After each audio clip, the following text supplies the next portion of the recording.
Well, my dear brothers and sisters, we gather today to remember a great pastor, a man who touched many, many lives, Father Bill Baer, a man whom some of you called a dear friend, and most of you called pastor. I am very aware of the tremendous blessing of following in the footsteps of this talented preacher and teacher. Father Baer had many renowned natural gifts: communication, leading, inspiring. And he was deeply devoted to Jesus. He loved the Lord who had invited him into his own priesthood. And I hope and I pray that I do honor to Father Baer's memory, and we continue the legacy that was his, a legacy that primarily is found in the pursuit of holiness and of heaven. I still remember being in the sacristy of Blessed Sacrament just down the street the morning that Father Baer passed away, and seeing the text on my phone. And my immediate response was, that can't be right. I just spoke with him a couple of days ago. And it's a reminder to us of how short our life is, and how fragile it is, and how we come and we go in each other's lives.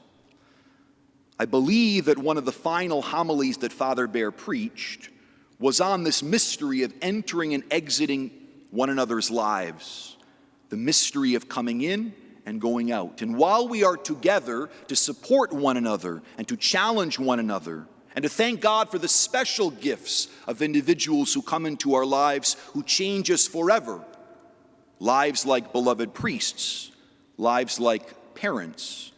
Today, providentially, is the birthday of my mom. Imagine that confluence of realities. The death of a man who deeply impacted my life, and the birth of a woman who deeply impacted my life. A manifestation of this mystery of our life as people coming and going. And so I'd like to put before you on this morning of remembrance and of gratitude for the gift of this great man with human frailty, but a great man of vision. I'd like to put before you an image of a train, the likes of which they've got up in the Northeast from where Father Baer came. A train that is an image of our life, traveling from the moment of our beginnings all the way, please God, to the life of heaven. Our homeland is in heaven. And in our little box, the boxcar that is our life, will come and go many lives, many individuals. There'll be some that we'll only see from afar, individuals whom we greet with a head bob and we wish them well. But there will be others who will come and will sit next to us. That God has given a particular compartment that's right next to ours. Family members, friends, colleagues. And it is our mission, our obligation, to support one another on this pilgrimage to heaven, and to be sources of comfort and peace with alacrity as we seek to serve one another and to make the trip bearable and enjoyable and wonderful and less mysterious. I think of Father Baer as a big, massive personality entering into the boxcar of your own life with a laugh and with confidence and with power. A man who gave you courage as the lights went out and the train began to go down steep down the mountain.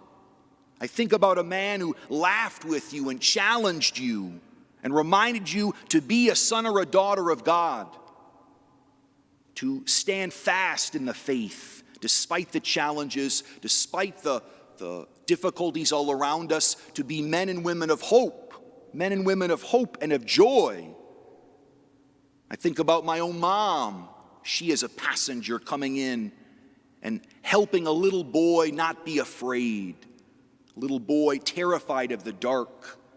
A woman who gives me confidence and strength and a knowledge of love, who explains to me where we are going on this train. You can fill in your own individuals in the story of your own life. And we offer gratitude for the gift of these passengers who come and go. But this is also an opportunity ourselves to recommit ourselves to being the kind of passenger that we know we ought to be.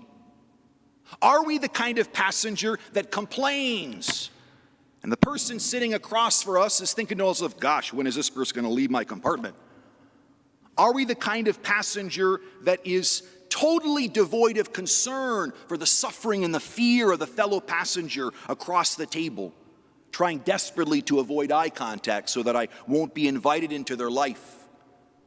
Am I committed to a way of life that is my own without any concern for the other? Am I myself so racked with fear and concern that I'm unaware of the strugglings and the joys of the trip and the wonderful food that comes and goes on the boxcar? What kind of passenger are we? I think Father Baer, I think my mom, and I think all of the wonderful influences in your life would try to convince you that this trip will come to an end. We do not know when. We do not know when the Lord will walk down that aisle, ask for our ticket, and say, this is your stop. We just don't know. It may very well be today. And so let us resolve today to be the passenger that we ought to be, not just for ourselves, but for one another. For one another. That's the whole meaning of our life, to support one another on the life and the train to heaven. Please God, to heaven. The journey can be long at times, but when viewed from behind, it is short. Let us use the time we have. Let us use it well. Let us support one another and laugh with one another and challenge one another and be holy with one another and get home together, where death will be no more and suffering will be slaughtered.